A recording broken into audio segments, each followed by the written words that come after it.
कोल्हापूर पासून आंबा घाटाचे अंतर 70 किलोमीटर आहे. पूर्वी कोकण ते कोल्हापूर पर्यंत पक्का रस्ता नव्हता. ब्रिटिश काळामध्ये आंबा गावातील एका मेंढपाळांनी हा रस्ता ब्रिटिश अभियंताला दाखवला. त्यानंतर तो घाट झाला.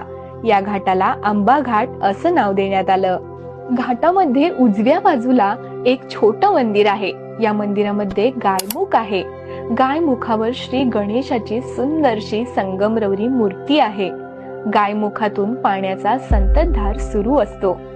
आंबा घाटाच्या अलीकडे मानोली हे गाव लागतं. मानोली पासून विशाळगड 20 किलोमीटर अंतरावर आहे, तर आंबा घाटातून आपल्याला मालेश्वर, रत्नागिरी या ठिकाणी जाता येतं. पावसाळ्यामध्ये इथलं वातावरण आल्हाददायक असतं. पावसाळा आणि हिवाळ्यामध्ये सकाळच्या वेळी भरपूर धुकं आपल्याला पाहायला मिळतं. मानोली या गावांमध्ये तसेच घाटाच्या अलीकडं आपल्याला खूप रिसॉर्ट सुद्धा पाहायला मिळतात.